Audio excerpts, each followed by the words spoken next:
Good morning students. आज जो हम नया टॉपिक पढ़ेंगे वो है सेल का आंतरिक प्रतिरोध, जिसको हम स्मॉल आर से दिखाएंगे। ठीक है, नाम से पता चला सेल के अंदर जो भी प्रतिरोध होगा वो क्या होगा, सेल का आंतरिक प्रतिरोध। होता क्या है, सेल के अंदर जो घोल होता है उसके द्वारा धारा के मार्ग में अवरोध उत्पन्न हो जाता है। ठीक है, उसी को हम सेल का आंतरिक प्रतिरोध कहते हैं। है क्या, ये सेल की दोनों प्लेटों के बीच सेल के भीतर वैद्युत धारा के प्रवाह में घोल द्वारा उत्पन्न अवरोध को सेल का आंतरिक प्रतिरोध कहते हैं। इसे स्मॉल आर से प्रदर्शित करते हैं। इसके संकेत क्या क्या हैं, जो सेल का संकेत होता है प्लस माइनस, ठीक है, उसके साइड में ही छोटा सा प्रतिरोध डाल देते हैं स्मॉल आर। ठीक, ई इसकी विद्युत वाहक बल हो गया। ठीक है, या इसके बीच में भी लिख सकते हैं। ठीक है, प्लस माइनस, ठीक है, या फिर प्लस माइनस सिर्फ सेल का दिखा के उसी के ऊपर लिख देंगे ई कॉमा आर। ठीक है, जहाँ ई इसका विद्युत वाहक बल हो गया सेल का और आर इसका आंतरिक प्रतिरोध हो गया। ठीक, पढ़ते हैं नेक्स्ट टॉपिक पर। सेल के विद्युत वाहक बल यानी ई की बात कर रहे हैं, टर्मिनल विभवांतर वी की बात करें तथा आंतरिक प्रतिरोध स्मॉल आर में संबंध। ठीक है, उसके लिए हमने एक परिपथ बनाया जिसमें एक सेल है ई जिसका विद्युत वाहक बल आर, स्मॉल आर उसका आंतरिक प्रतिरोध। ठीक है, इस सेल के प्लेटों के बीच हमने एक वी वोल्ट का विभवांतर लगा दिया। ठीक, विभवांतर नहीं, विभव मापी। ठीक है, जिसको हम वोल्ट मीटर बोलते हैं। इसके लिए हमने क्या किया, एक ऐसा परिपथ बनाया जिसमें सेल के प्लेटों के बीच में हमने एक वोल्ट मीटर वी लगा दिया। ठीक, और इस प्लेटों के ही बीच में एक प्रतिरोध आर डाल दिया जो कि एमीटर ए से और कुंजी के से जुड़ा हुआ होगा। ठीक है, जब कुंजी बंद होगी तो इसमें भी धारा जाएगी, जब कुंजी खुली होगी तो इसमें धारा नहीं जाएगी। ठीक है, तो बात करते हैं हमने क्या किया, माना किसी सेल का विद्युत वाहक बल ई व आंतरिक प्रतिरोध स्मॉल आर है। सेल को कुंजी के द्वारा प्रतिरोध आर व एमीटर ए से जोड़ा गया है। सेल की प्लेटों के बीच एक वोल्टमीटर बी जोड़ा गया है। कुंजी के को बंद करने पर सेल द्वारा धारा परिपथ में जाने लगती है। माना एमीटर का पाठ्यांक आई तथा वोल्टमीटर का पाठ्यांक वी है, तब वैद्युत सेल द्वारा दी गई ऊर्जा अर्थात वैद्युत सेल द्वारा किया गया कार्य, जो भी वैद्युत सेल ऊर्जा देगा या उसके द्वारा क्या गया कार्य वो क्या होगा, W बराबर आवेश गुणा विभवांतर पड़ा होगा। यहाँ आवेश गुणा क्या होगा, सेल का क्या है, विद्युत वाहक बल, सेल का विद्युत वाहक बल, तो आवेश क्यू ई, ये सेल द्वारा किया गया कार्य है। ठीक, उसी प्रकार वैद्युत सेल के बाहर किया गया कार्य क्या होगा, तो वैद्युत सेल के बाहर जो भी कार्य होगा आवेश गुणा विभवांतर होगा। यानी W1 मान लिया, उसे आवेश गुणा टर्मिनल विभवांतर, W1 is equal to Q V. ठीक, तो क्यू वी आ गया W1 का मान। अब बात करते हैं वैद्युत सेल के भीतर क्या क्या कार्य है। तो हमने क्या निकाला, सेल द्वारा किया गया कार्य है, सेल के बाहर किया गया कार्य है और सेल के अंदर किया गया कार्य वो क्या होगा, W2 इज इक्वल टू आवेश गुणा वैद्युत अपघट्य में विभव पतन, यानी वैद्युत अपघट्य के अंदर जो भी विभव का पतन हुआ वो मान लो स्मॉल वी है, तो आवेश Q इंटू स्मॉल वी, तो W2 आ गया QV। ठीक है, तो सेल द्वारा जो भी किया गया कार्य होगा वो क्या होगा, पूरे परिपथ में किया गया कार्य, संपूर्ण परिपथ में किया गया कार्य क्या होगा, यानी बाहर किया गया कार्य और अंदर किया गया कार्य। सेल द्वारा किया गया कार्य संपूर्ण परिपथ में किया गया कार्य यानी W1 प्लस W2। W क्या है, QE, W1 QV, W2 Q small v। ठीक है, दिख रहा है सब में Q कॉमन है, Q कॉमन लेके कैंसिल हो जाएगा, तो यहाँ आ गया E is equal to V plus V। तो ये फॉर्मूला तो ये आ गया। यहाँ से स्मॉल v कैपिटल V निकालना चाहते तो वो आ गया क्या, जो प्लेटों के बीच में टर्मिनल के बीच में विभवांतर होगा V is equal to E minus V। ठीक है, जहाँ E सेल का विद्युत वाहक बल और V क्या है, सेल के अंदर विभव पतन। अतः जब वैद्युत सेल द्वारा धारा दे रहा होता है, जब वैद्युत सेल धारा दे रहा होता है तब प्लेटों के बीच टर्मिनल विभवांतर V सेल के EMF E से कम होता है। दिख रहा है, ठीक है, V का मान क्या आ रहा है, E माइनस E में से कुछ कम हो गया तब V के बराबर आ रहा है। ठीक, वैद्युत अपघट्य में विद्युत पतन क्या होगा, V is equal to I R होता है। ठीक है, और capital V is equal to V I capital R होगा। ठीक है, तो V is equal to I R रख देंगे बस, अतः V is equal to E minus I R. तो एक फॉर्मूला ये भी हो गया, ये भी हो गया। अब इसमें I की वैल्यू 0 कर दो, यानी धारा नहीं बह रही है तब, तो V is equal to E ही होगा। अतः जब वैद्युत सेल धारा दे रहा होता है, ठीक, अर्थात सेल खुला है, तब प्लेटों के बीच टर्मिनल विभवांतर V सेल के ईएमएफ ई के बराबर होता है। प्रतिरोध आर के सिरों पर विभवांतर, ठीक है, वो क्या होगा, V = IR। ठीक, तो समीकरण 1 में R का मान निकालो 1 से, स्मॉल r = E - P/I। ठीक, I की वैल्यू रख दो V/R, ये हमने रख दिया। ठीक, तो स्मॉल r का मान आ जाएगा R E/V - 1, दोनों के नीचे कर दिया हमने। ठीक है, V को, तो ये वैल्यू आ गई। समीकरण 1 से ही E = V + IR था, परंतु V = IR, V का मान रख दो IR, तो I दोनों से कॉमन ले लिया, तो यहाँ से I का मान आ गया E/r + R। तो small r plus capital R, ये क्या है, R प्लस स्मॉल r, यह है परिपथ का संपूर्ण प्रतिरोध।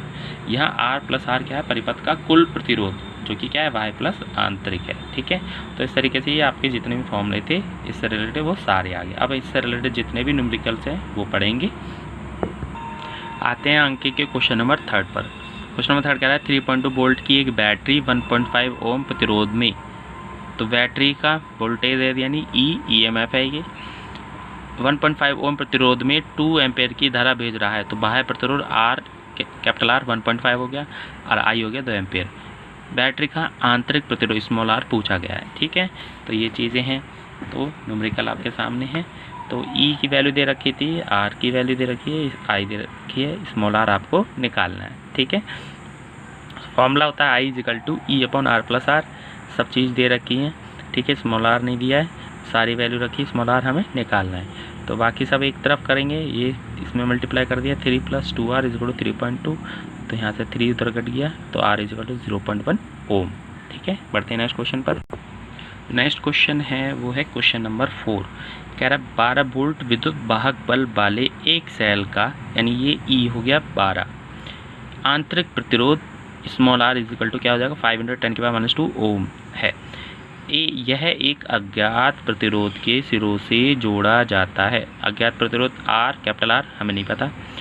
सेल के सिरों पर क्या विभवांतर होगा, सेल के सिरों पर, यानी V की वैल्यू हमें निकालनी है, कैपिटल V। जब इससे 60 एम्पेयर की धारा ली जाती है तब, यानी I क्या आ गया, 60 एम्पियर। ठीक, तो ये सारी वैल्यू हम क्वेश्चन में लिख लेंगे आंसर में अपने। तो ये E की वैल्यू 12 वोल्ट, स्मॉल r 5 × 10⁻² ओम, कैपिटल V हमें फाइंड करना है, I = 60 एम्पियर हो गया। ठीक, तो E = V + V मामला होता है, V = IR रख दिया बस, तो यहाँ से V = क्या आ गया, E - IR। E का मान रखेंगे, I का मान रखेंगे, R का मान रखेंगे, कॉमन ले लिया 12, या फिर आप मल्टीप्लाई करके भी सॉल्व कर सकते हो। तो 12 कॉमन ले लिया, कॉमन लेने के बाद उनको घटा दिया, फिर 12 से मल्टीप्लाई कर दी, तो क्या आ गया, 9 वोल्ट। क्वेश्चन नंबर 10 पर आते हैं। जो क्वेश्चन नंबर 10 है, यदि किसी वोल्ट मीटर का प्रतिरोध 100 ओम, तो वोल्ट मीटर का प्रतिरोध है 100 ओम, से बदलकर 2000 ओम कर दिया जाए। ठीक, तो पहले R1 100 मान लेंगे, दूसरा R2 मान लेंगे। तो 5 ओम प्रतिरोध वाले सेल आंतरिक प्रतिरोध स्मॉल r क्या आ गया, 5 ओम के विभवांतर मापन में वोल्टमीटर के पाठ्यांक में क्या परिवर्तन होगा। तो वोल्टमीटर का पाठ्यांक निकालना, पहले क्या था अब क्या होगा, सेल का विद्युत वाहक बल E लेके चलना है। ठीक है, कैपिटल E। तो सेल का विद्युत वाहक बल कैपिटल E है।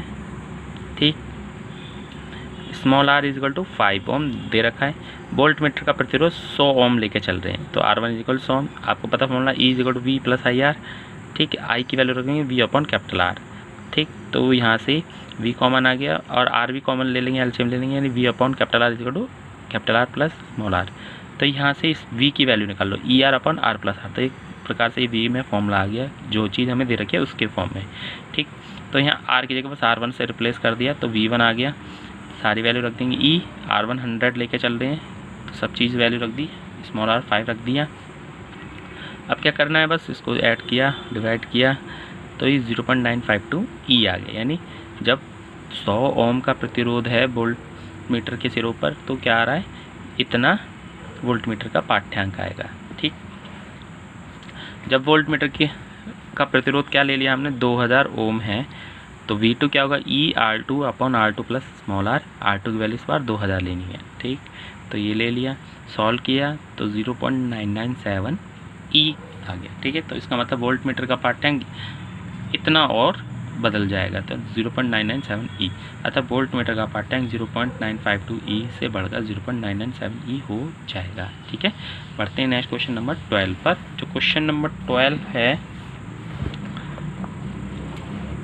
ये रहा 12, कह रहा है कि दिए गए चित्र में दिखाइए, ये डायग्राम है, दिखाए गए परिपथ में लगी बैटरी का विद्युत भागबल 12 वोल्ट। तो इसका विद्युत भागबल E इजिकल टू 12 वोल्ट। आंतरिक प्रतिरोध नगण्य है, स्मॉल आर की वैल्यू 0 है, वो है ही नहीं। ठीक, एमीटर ए का पाठ्यांक की गणना कीजिए जबकि कुंजी के खुली हो बंद हो। जब कुंजी के खुली है तब निकालना, जब कुंजी को बंद कर दिया तब निकालना। ध्यान रखना, कुंजी जब खुली है यानी ये दोनों कनेक्ट नहीं है वायर, तो इसमें धारा नहीं जाएगी। ठीक है, तो इसमें धारा नहीं है, जितनी भी धारा जाएगी सब इसमें जाएगी जब कुंजी खुली थी तब। जब कुंजी को बंद कर दिया, बंद करने के बाद दोनों वायर कनेक्ट हो जाएंगे तो दोनों में ही धारा जाएगी। ठीक, दोनों में धारा जाएगी तो तुल्य प्रतिरोध निकालेंगे 40 ओम का। ठीक है, जो कि क्या आएगा समांतर में तो 20 ओम हो जाएगा। ठीक, तो 20 ओम और कैपिटल आर हो जाएगा, और वी आप ई है आपका 12 वोल्ट। ठीक है, तो एमीटर का पाठ्यांक यानी इसमें कितनी धारा जा रही है वो निकालनी है। ठीक है, तो दोनों केसेस में निकालनी है। तो आते क्वेश्चन नंबर 12 पर। क्वेश्चन नंबर 12, 12 वोल्ट, ई का मान हो गया, आर 0 है, आई निकालना है। जब कुंजी की खुली है तो इसमें धारा नहीं है, तो 40 कैपिटल आर हो जाएगा, वी ई 12 और आई हम निकालना है, तो E is equal to I are लगा देंगे। ई 12, आई रहा आर 40, तो आई का मान निकाले 12/40 0.3 एम्पियर। ठीक है, तो ये इसमें धारा हो गई जब कुंजी के बंद है। ठीक है, जब कुंजी के बंद है तो हमने फिर से इसका डायग्राम बना दिया। इस बार ये के जो है बंद है, ठीक है, कनेक्ट है। जब ये कनेक्ट है तो इससे जो भी धारा जाएगी वो इसमें भी जाएगी और इसमें भी जाएगी, यानी दोनों धारा इसमें भी जा रही। तो 40 और 40 का हम क्या ले लेंगे, तुल्य प्रतिरोध ले लेंगे। ठीक है, तो तुल्य प्रतिरोध 40 के लिए क्या लेंगे, R1 1/R is equal to 1/R1 plus 1/R2 वाला फॉर्मूला लगा देंगे। ठीक, तो वहाँ से सीधे फॉर्मूला आ जाएगा ये तुल्य प्रतिरोध R इजिकल टू 40 × 40/40 + 40, यानी एलसीएम ले लिया उल्टा कर दिया, तो R इजिकल टू यहाँ से क्या आ जाएगा 20 ओम।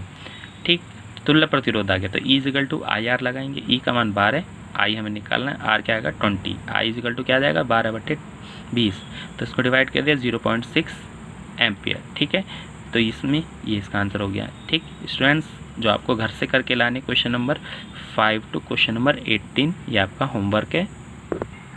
बढ़ते हैं नेक्स्ट क्वेश्चन पर। एक और क्वेश्चन बता दें, क्वेश्चन नंबर 13 में कह रहा है जब 45 ओम के एक बाह्य प्रतिरोध को एक बैटरी के टर्मिनल से जोड़ा जाता है, तो R1 मान लेंगे, इसे बाह्य प्रतिरोध है 45 ओम, तो इसमें धारा कितनी बह रही है 0.3 एम्पीयर की धारा बहती है, I1 मान लेंगे इसे। ठीक, जब प्रतिरोध घटकर 25 ओम कर दिया, अब R2 मान लेंगे 25 ओम कर दिया जाता है, तो धारा बढ़कर कितनी हो जाएगी, तो धारा बढ़कर 0.5 एम्पियर हो जाती है। ठीक है, यहाँ बैटरी का विद्युत भागबल E निकालना है तथा आंतरिक प्रतिरोध ज्ञात करना है। ठीक, तो इसी पे आते हैं। तो R1 जब 45 था तो धारा कितनी थी, I1 मान ली 0.3 एम्पियर। ठीक, जब R2 क्या कर दिया 25 ओम, तो धारा कितनी जा रही है 0.5 ओम। आपको E सेल का विद्युत भागबल E निकालना है। ठीक है, और आंतरिक प्रतिरोध स्मॉल r निकालना है। ठीक, हमें पता formula E is equal to V + IR, V is equal to IR रख देंगे, I कॉमन ले लिया, E is equal to IR + R। ठीक, तो इस फॉर्मूले को लगाएंगे, तो एक बार R1 रखेंगे, एक बार R2 रखा, R1 रखा, एक बार R2, धारा I1 I2 मान लेंगे समीकरण 1 और समीकरण 2। दोनों समीकरणों को आप क्या करेंगे, हम बराबर मान लेंगे। ठीक है, क्योंकि बराबर है, E1 E और E बराबर ही, दोनों को बराबर रख दिया, तो यहाँ से क्या होगा स्मॉल r का मान आ जाएगा। वैसे E और R में एक इक्वेशन, E R में एक इक्वेशन, दो इक्वेशन जैसे x y की सॉल्व करते हैं वैसे ही सॉल्व करेंगे। ठीक है, चाहे तो डिवाइड भी कर सकते थे, एक ही चीज़ बनेगी। तो वैल्यू रख दी सभी की, पॉइंट से पॉइंट हट गया, अंदर मल्टीप्लाई कर दी, इसको सॉल्व किया, R वाले पद एक तरफ और जो संख्या वाले पद हैं एक तरफ हो गए, तो 2R इजिकल टू 10 यानी R इजिकल टू 5। तो यहाँ से आंतरिक प्रतिरोध आ गया कितना 5 ओम। ये मान आप इन दोनों इक्वेशन में से किसी में भी रख दो। ठीक है, तो समीकरण फर्स्ट में रख दिया हमने, R का मान 5 ओम। ठीक है, इसमें रखा E इजिकल टू हो गया 0.3, R1 आ गया 45। ठीक, और स्मॉल r आ गया 5, 45 + 5, तो इनको ऐड करके 0.3 से मल्टीप्लाई किया तो ये आ गया 15 वोल्ट। ठीक है, आज के लिए इतना ही रखेंगे, बाकी हम कल पढ़ेंगे।